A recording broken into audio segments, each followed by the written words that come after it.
GRT की online class में एक बार पुनः आप सभी लोगों का स्वागत है। अभी हम लोग जीएसटी की एक बेसिक सीरीज देख रहे हैं और आज हम लोग को देखना है कि ऐसे कौन कौन से टैक्स हैं जिनको जीएसटी में शामिल किया गया। ठीक है।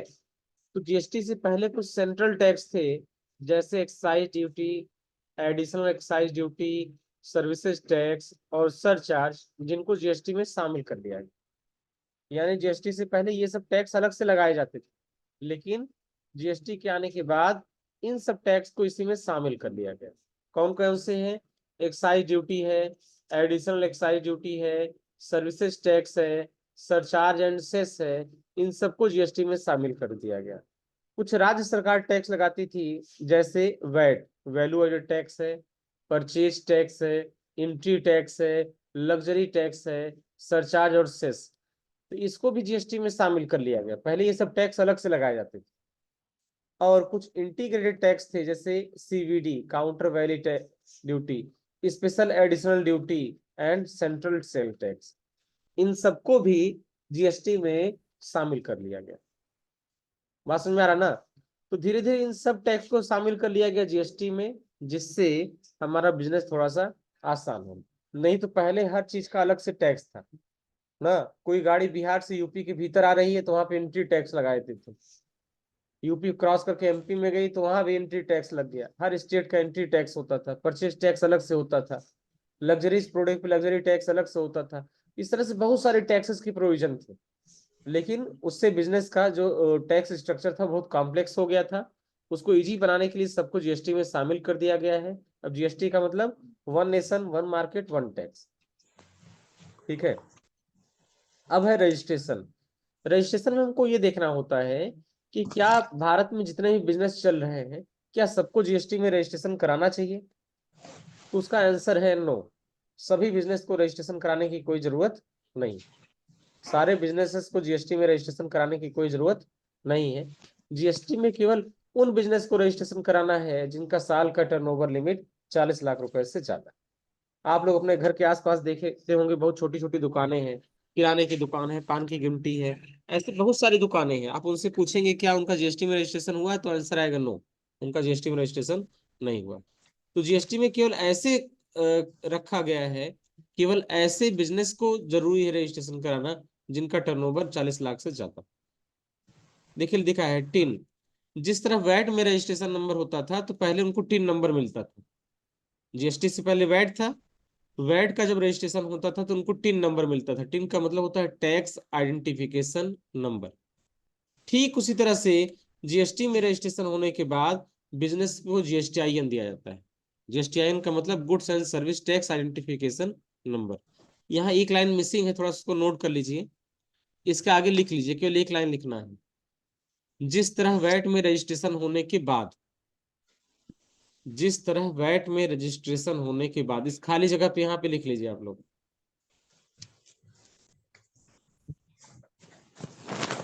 जिस तरह वैट में रजिस्ट्रेशन होने के बाद, हाँ, जिस तरह वैट, वीएटी,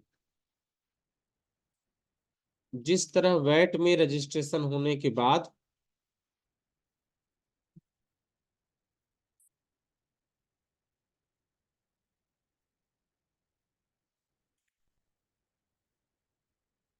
जिस तरह वैट में रजिस्ट्रेशन होने के बाद,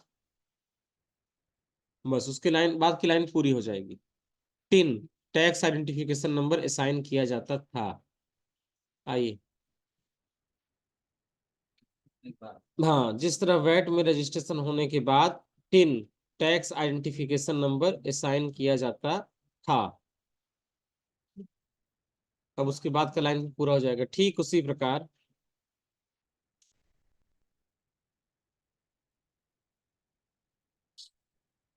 बस बस इतना है और बाकी सब कंप्लीट है। जिस तरह वैट में रजिस्ट्रेशन होने के बाद, बाकी का लाइन तो पहले से दिया ही है, उतना जगह छूट गया था। तो पूरा सेंटेंस हमारा क्या बनेगा? जिस तरह वैट में रजिस्ट्रेशन होने के बाद tin tax identification number assign किया जाता था, ठीक उसी प्रकार जीएसटी में रजिस्ट्रेशन होने के बाद बिजनेस को GSTIN, goods and service tax identification number assign होता है। यह जीएसटीआईएन 15 डिजिट का होता है। यह जीएसटी नंबर 15 अंक का होता है, जो पैन पर आधारित होता है। किस पर? Pan card. किसका पैन? जो बिजनेस का ऑनर होगा, जो बिजनेस का प्रोप्राइटर होगा, उसका पैन कार्ड। बात समझ में आया? यानी रजिस्ट्रेशन के टाइम पर जो बिजनेस का मालिक होगा, उसका पैन कार्ड यहाँ पर लगाया जाता है। बात समझ में आ रहा ना? अब इसका स्ट्रक्चर निम्नलिखित है। यह देखो 15 डिजिट का होता है, यानी जीएसटी नंबर कितने अंक का है? 15। इसका स्ट्रक्चर निम्नलिखित, इसमें सबसे पहले दो जो है वो है स्टेट कोड। भारत में जितने भी राज्य हैं, हर राज्य को एक कोड दिया गया है, जिसको हम लोग बोलते हैं स्टेट कोड। ठीक है, स्टेट कोड। जैसे यूपी का स्टेट कोड क्या है? 09। तो यूपी के भीतर किसी भी दुकान का रजिस्ट्रेशन आप उठा के देखेंगे तो उसमें शुरुआत होगी 09 से। बस में आज आप ध्यान दीजिएगा, आप मार्केट जाइए, दुकानों पर देखिए, दुकानों के बोर्ड पर जीएसटीआईएन लिखा होता है, जीएसटी नंबर लिखा होता है। आप यूपी के भीतर कहीं चले जाइए, किसी भी दुकान का रजिस्ट्रेशन देखेंगे तो उसकी शुरुआत होगी 09 से। फिर उसके बाद 10 अंक का हमारा पैन नंबर होता है। शुरू का 2 जो है स्टेट कोड, उसके बाद का 10 हमारा पैन नंबर। उसके बाद एक होता है हमारा एंटिटी कोड, एक है ब्लैंक, और उसके बाद है चेकसम डिजिट। ये 3 चीजें होती है, एंटिटी कोड, ब्लैंक होता है, और उसके बाद चेकसम डिजिट। बात समझ में आ रहा ना? उसके बाद है लाइबिलिटी टू रजिस्टर। क्या भारत में चल रहे सारे बिजनेस को अपना रजिस्ट्रेशन कराना पड़ता है? नहीं।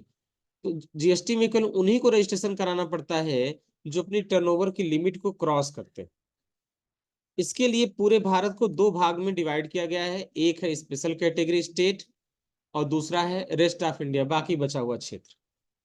तो स्पेशल कैटेगरी स्टेट में अरुणाचल प्रदेश, आसाम, मणिपुर, मेघालय, मिजोरम, नागालैंड, सिक्किम, त्रिपुरा और हिमाचल प्रदेश को रखा गया। यानी अगर आपका बिजनेस इन क्षेत्रों में है और आपका साल का टर्नओवर 20 लाख रुपए तक है, तो आपको रजिस्ट्रेशन कराने की जरूरत नहीं है। लेकिन जैसे ही 20 लाख की लिमिट को आप पार करेंगे तो आपको रजिस्ट्रेशन कराना पड़ेगा। ये स्पेशल कैटेगरी स्टेट बनाए गए हैं, अरुणाचल प्रदेश, आसाम, मणिपुर, मेघालय, मिजोरम, नागालैंड, सिक्किम, त्रिपुरा और हिमाचल प्रदेश।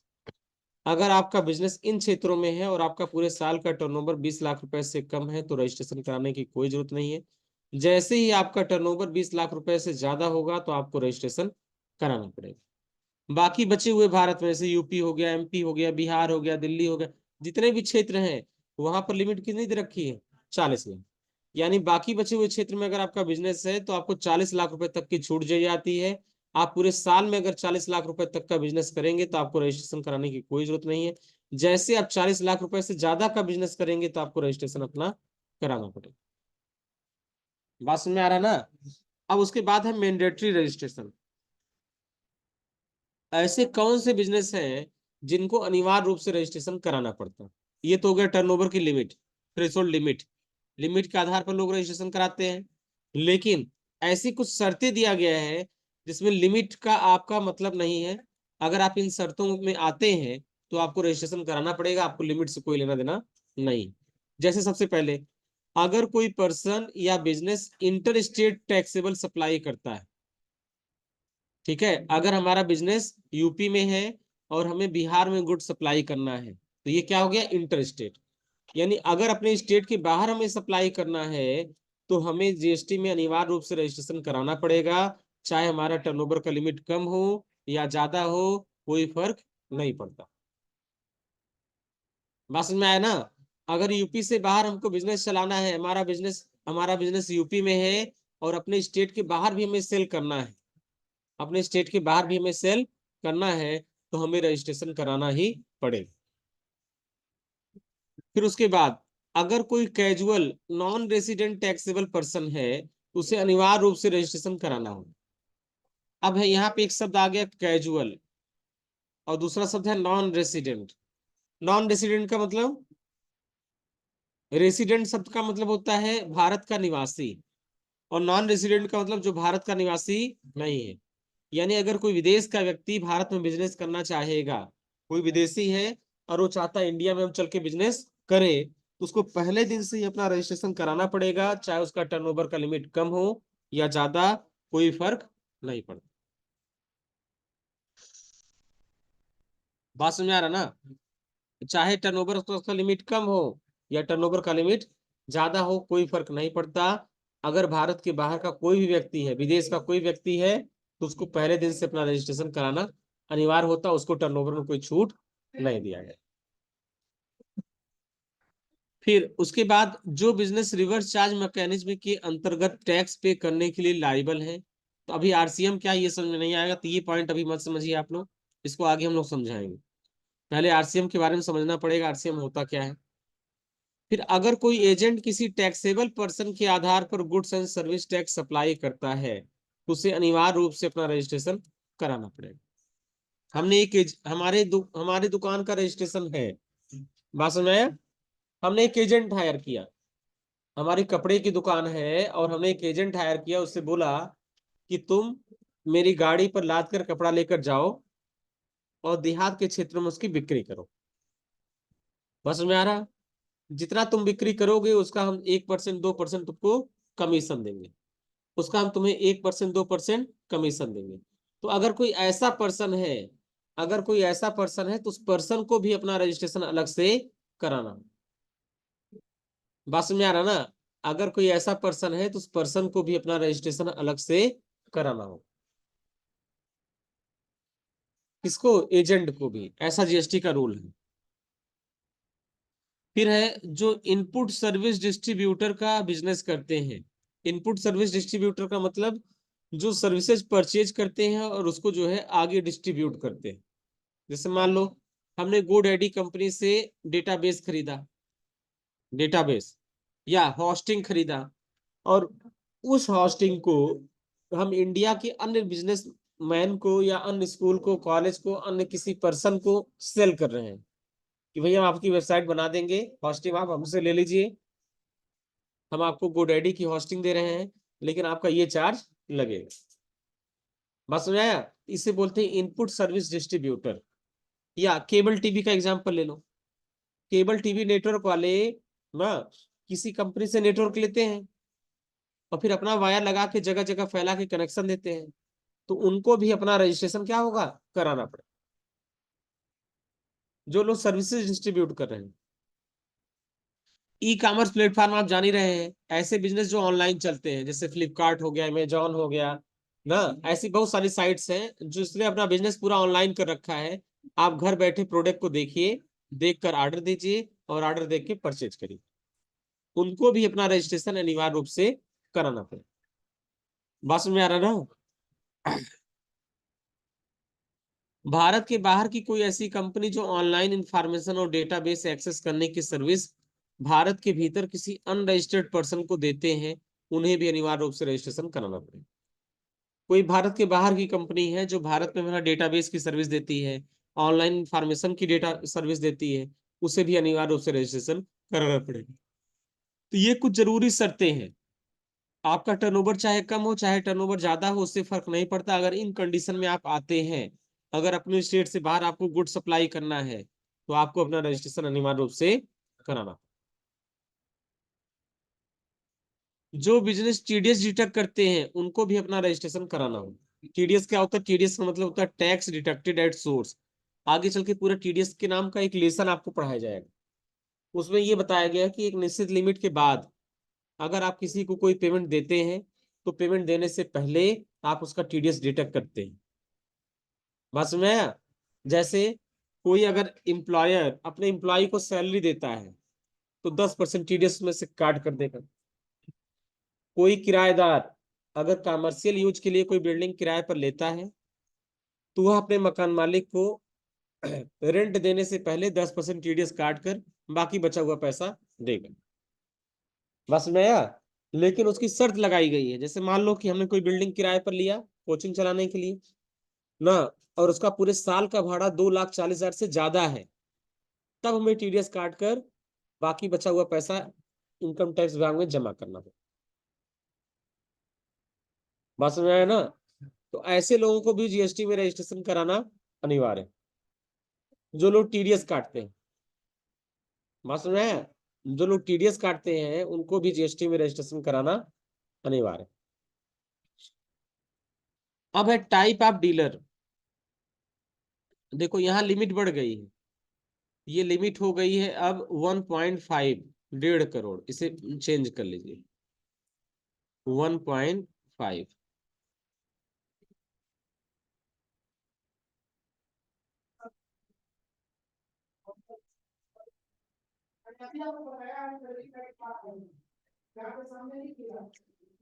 इसको कर लीजिए 1.5, 1.5 करोड़।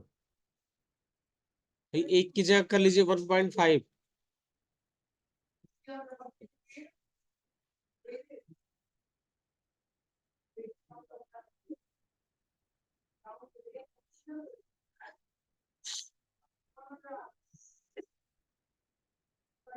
हो गया। ऐसे बिजनेस जिनका एनुअल एग्रीगेट टर्नओवर 1.5 करोड़ रुपए से ज्यादा है, उन्हें अनिवार्य रूप से अपना रजिस्ट्रेशन जीएसटी की रेगुलर स्कीम में कराना होता है। जिनका पूरे साल का टर्नओवर 1.5 करोड़ से ज्यादा है, उन्हें किसमें कराना पड़ेगा? रेगुलर स्कीम में। ऐसे डीलर को अपना टैक्स मंथली या क्वार्टरली जमा करना होता है। ऐसे डीलर को टैक्स कैलकुलेट करने के लिए निम्नलिखित फार्मूले का इस्तेमाल किया जाता है। फार्मूला कौन सा है? GST payable equal to tax liability minus input tax credit. इस फार्मूले से निकालेंगे। ये फार्मूला ऑलरेडी हम लोग यूज किए हैं, टैक्स लाइबिलिटी में से आईटीसी को घटा के जीएसटी कैलकुलेट किए हैं। तो जिसका टर्नओवर 1.5 करोड़ रुपए से ज्यादा है, उन्हें जो है रजिस्ट्रेशन कराना होगा किसमें? Regular scheme. अब ध्यान से समझो, अगर हमारा टर्नओवर 0 रुपए से लेकर और 40 लाख रुपए तक, हम पूरी समरी आपको बता दे रहे हैं। अगर हमारा टर्नओवर 0 रुपए से लेकर 40 लाख रुपए तक है, तो हमें रजिस्ट्रेशन की कोई जरूरत नहीं है। बगैर रजिस्ट्रेशन के भी हमारा बिजनेस आसानी से चल सकता है। लेकिन अगर हमारा टर्नओवर 40 लाख रुपए से ज्यादा, अगर हमारा टर्नओवर 40 लाख रुपए से ज्यादा है और कहां तक है? 1.5 करोड़ तक, तो हम चाहें तो कंपोजिशन स्कीम में रजिस्ट्रेशन करा सकते हैं। लेकिन अगर टर्नओवर हमारा 1.5 करोड़ रुपए से ज्यादा है, इससे ज्यादा है, 1.5 से ज्यादा है, अगर हमारा टर्नओवर 1.5 से ज्यादा है, तो हमको रेगुलर स्कीम में रजिस्ट्रेशन कराना पड़ेगा। यही इसका समरी।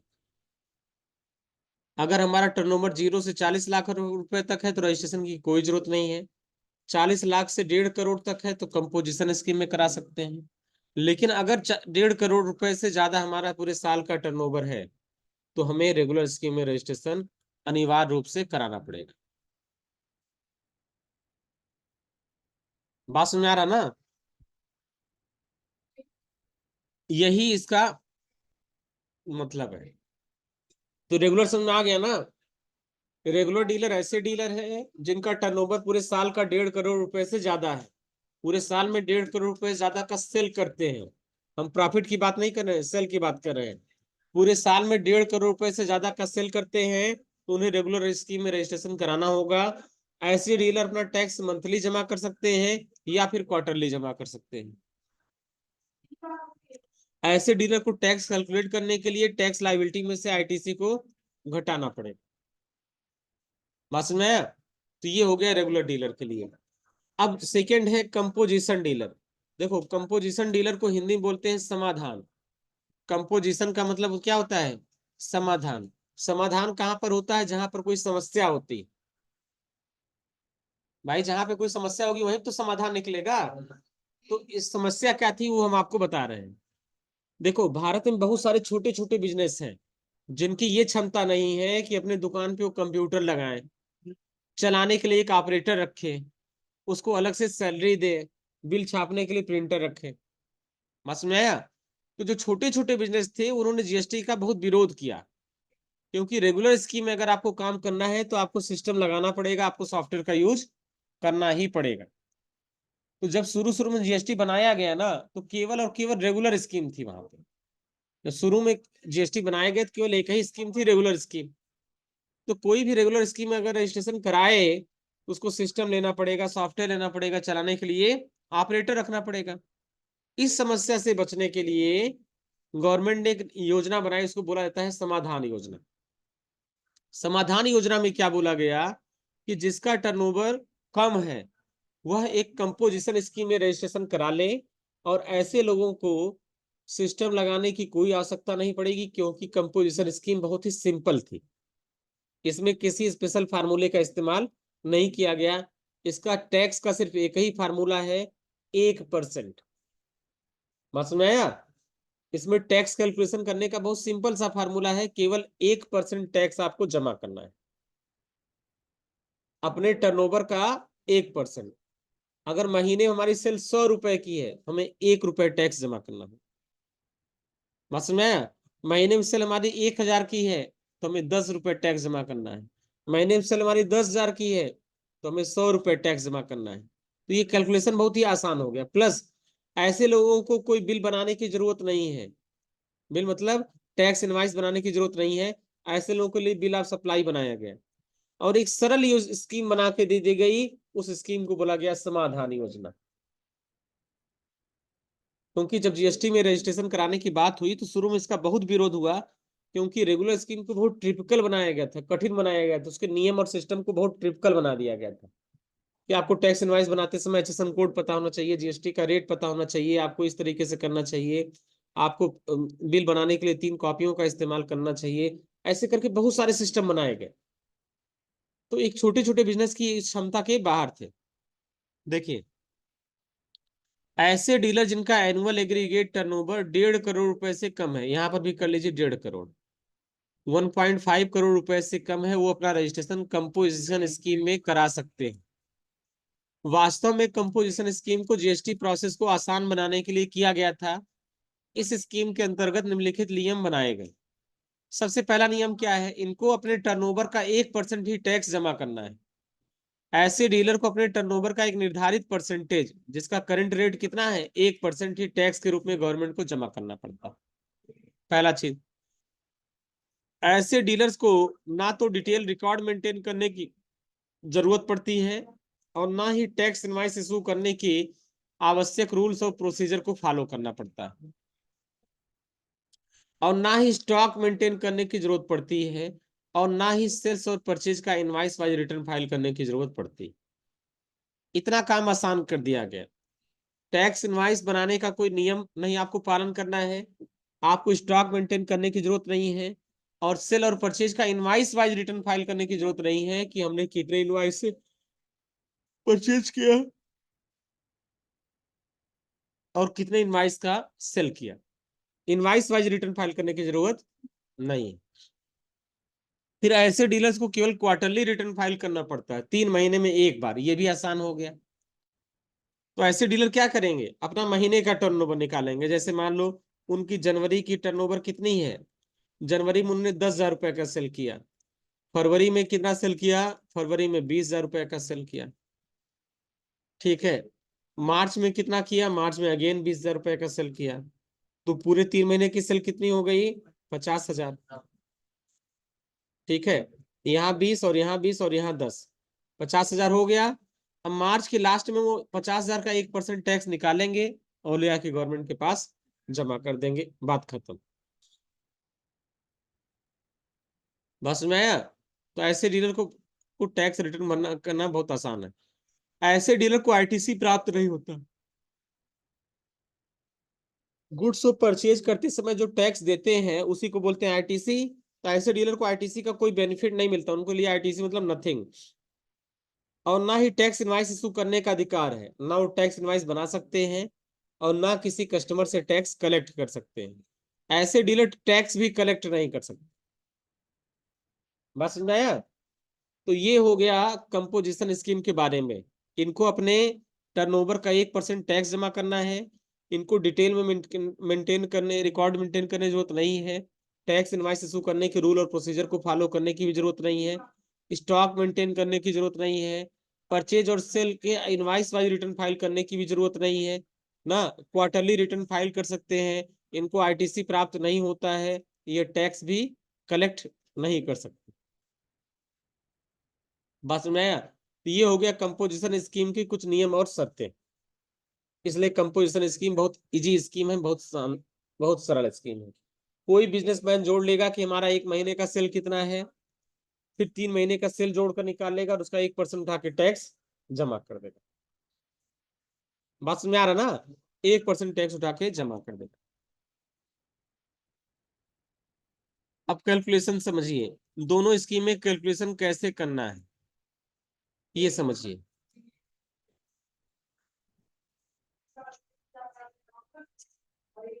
अब देखिए, जैसे मान लो कंपोजिशन स्कीम के बारे में पहले बनाया गया। अगर कंपोजिशन स्कीम का डीलर कोई चीज परचेज करता है, कोई आइटम परचेज करता है जिसकी कीमत कितनी है, 25,000, एज्यूम करके चले इसकी कीमत है 25,000 रुपए, और उसको परचेज करते समय 5% जीएसटी दिया जा रहा है, तो जीएसटी कितना हो जाएगा? 5%। तो 25,000 का 5% कितना हो जाएगा? 1,250। तो उसे टोटल कितना पैसा देना पड़ेगा? 26,250 रुपये। बात समझ आया? आइटम का दाम था 25,000 रुपए, उस पर जीएसटी लग गया 5%, यानी 1,250 रुपए, टोटल हो गया 26,250। अब उसको मार्जिन देना पड़ रहा है कितना? 10%। मान लो उसको मार्जिन अपना रख रहा है कितना, वो 10% प्रॉफिट लेके सेल करेगा। एज्यूम करिए कि अपने उसने अपना प्रॉफिट का रेशियो क्या रखा है? 10% की 10% प्रॉफिट लेके से सेल करेंगे। अब 26,250 का जब 10% आप निकालेंगे तो कितना अमाउंट आएगा? 2,625 रुपए। तो ये तो हो गया उसका टोटल खरीद। उसने अपने डीलर को इतना रुपए पे किया खरीदने के लिए, प्लस 2,625 में उसका प्रॉफिट हो गया। इन दोनों को आपस में जब हम जोड़ देंगे तो आ जाएगा 28,875 रुपए। 28,875 रुपए। तो ये उसका सेल प्राइस हो गया। ये इसकी खरीद हो गई टोटल टैक्स जोड़कर, और ये इसका जो है मार्जिन हो गया, और मार्जिन के बाद ये इसका हो गया सेल प्राइस। अब चूंकि यह टैक्स कलेक्ट नहीं कर सकता, इसलिए यहाँ पे टैक्स का अमाउंट कितना है? 0। तो 28,875 रुपए में अपने कस्टमर को सेल कर देगा। अब उसको टैक्स कितना जमा करना है? टैक्स जमा करना है 1%। तो 28,875 का जब 1% आप निकालेंगे तो आ जाएगा 288 रुपये 75 पैसे। और जब उसको राउंड फिगर में जोड़ेंगे तो आ जाएगा 289 रुपए। भाई 28,875 उसका सेल हो गया, तो टैक्स कितना देना है इसका? 1%। तो टैक्स कितना हो जाएगा? 288 रुपए 75 पैसे। बात समझ में आया? तो ऐसे डीलर को 2 बार टैक्स देना पड़ेगा। एक, जब गुड्स परचेज किया था तब दिया था टैक्स ना 1,250 रुपए, और एक टैक्स इसको देना पड़ेगा जब सेल करने के बाद। ठीक, 1%। इसीलिए परसेंटेज बहुत नॉमिनल कम रखा गया कि 1% टैक्स जमा करेगा, उसको कोई दिक्कत नहीं है। तो ये कहानी हो गई किसकी? कंपोजिशन का। अब रेगुलर का क्या? रेगुलर में परचेज मान लेते हैं हम लोग 25,000 रुपए का, एक जीरो बढ़ा लीजिए, यहाँ पर एक जीरो छूट गया है। तो रेगुलर में मान लीजिए कि परचेज कितना है? 25,000 रुपए का, इस पर जीएसटी कितना है? 1,250 रुपए हो जाएगा। इसका भी खरीद कितना पड़ेगा? 26,250 रुपए, दोनों को जोड़कर। लेकिन चूंकि इसका यह टैक्स एडजस्ट हो जाएगा, कब? जब ये टैक्स जमा करने जाएगा तब। क्योंकि टैक्स का फार्मूला होता है टैक्स लाइबिलिटी माइनस आईटीसी। तो ये पैसा जो इसने दिया है 1,250 रुपए, ये तो इसका एडजस्ट हो जाएगा। इसलिए इस 1,250 रुपए को यहाँ पे देखो एडजस्ट किया गया यहाँ पर। इसलिए 1,250 को हम आइटम का पार्ट नहीं मानेंगे, हम आइटम का प्राइस नहीं मानेंगे, क्योंकि वह टैक्स है। और जो फाइनल टैक्स हमको जमा करना पड़ेगा तो टैक्स हमारा क्या हो जाएगा? एडजस्ट हो जाएगा। तो उसके बाद अब हमारा मार्जिन हो जाएगा 2,500 रुपए। क्यों? क्योंकि आइटम का प्राइस था 25,000 रुपए, उसका 10% मार्जिन निकालेंगे तो कितना हो जाएगा? 2,500 रुपए। अब अगर हम सेल करेंगे तो 26,250 तो उसकी कॉस्ट हो गई, प्लस 2,500 रुपये उसका मार्जिन हो गया, टोटल आ जाएगा 27,500 रुपये। अब इस पर जीएसटी लगाएंगे 5% के हिसाब से, तो 27,500 का जब 5% निकालेंगे 1,375 रुपये उसका क्या जाएगा? जीएसटी आ जाएगा। और जब हम कस्टमर को दोबारा सेल करेंगे तो 28,875 रुपये आ जाएगा। तो देखिए, कस्टमर चाहे रेगुलर डीलर वाले से यहां से जाके खरीदे, चाहे वही कस्टमर कंपोजिशन वाले के यहाँ से जाके खरीदे, दोनों ही कंडीशन उसका रेट क्या होगा? बराबर होगा। बस में ऐसा स्कीम बनाया गया कि दोनों कंडीशन उसका रेट क्या हो? बराबर हो। अब इसको टैक्स कितना देना पड़ेगा? इसका देखिए टैक्स लाइबिलिटी कितना था, 1375 रुपए, और आईटीसी कितना था, 1250 रुपए। जब 1375 में से 1250 रुपए घटा देंगे तो बचेगा कितना, 125, यानी इस डीलर को टैक्स कितना देना है, 125 रुपए। तो यही दोनों में अंतर है। कंपोजिशन वाले जिस तरीके से कैलकुलेशन करेंगे और रेगुलर वाले इस तरीके से कैलकुलेशन करेंगे। अब इसको एक बार ध्यान समझ लीजिए, अगर इसमें कोई चीज ऐसी है जो ना समझ में आ रही तो पूछ लीजिए।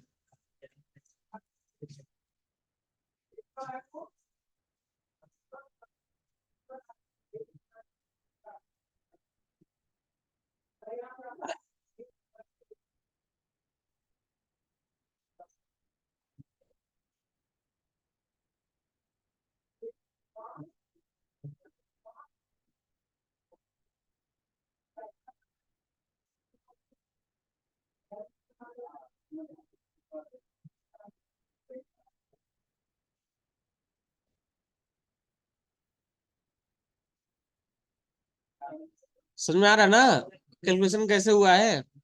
हाँ पूछिए। कौन सा 10%? कौन, ये रेगुलर वाला? भाई देखो रेगुलर वाला ये जो 1250 रुपये दे रहा है, ये 1250 रुपये देखो सबसे लास्ट में आके एडजस्ट हो जा रहा है। तो उसको पता है कि 1250 रुपये जो हम टैक्स दे रहे हैं, वो टैक्स हमारा बेकार नहीं जाएगा, वो टैक्स हमारा क्या होगा, लास्ट में जाके एडजस्ट हो जाएगा। इसलिए वो ये मान कर चलेगा कि हमारा जो आइटम है वो 25,000 रुपए का है, और 25,000 का 10% निकालेंगे तो 2500 रुपये आ रहा है। इसलिए इसका मार्जिन कितना है, 25। लेकिन रेगुलर में ऐसा कोई एडजस्टमेंट तो है नहीं, इसलिए रेगुलर वाले को पूरा का पूरा अपना लेकर चलना पड़ेगा। कंपोजिशन वाले के पास कोई एडजस्टमेंट तो है नहीं, कंपोजिशन वाला जितना टैक्स दे देगा वो टैक्स उसका चला जाएगा, वो टैक्स को दोबारा यूज नहीं कर पाएगा, उसका कोई एडजस्टमेंट नहीं कर पाएगा, जमा कर दिया तो चला गया।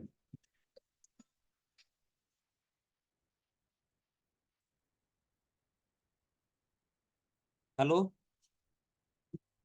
हाँ सुरेंद्र बोलो। अरे तो कैसे लैब चलेगा तुम्हारा?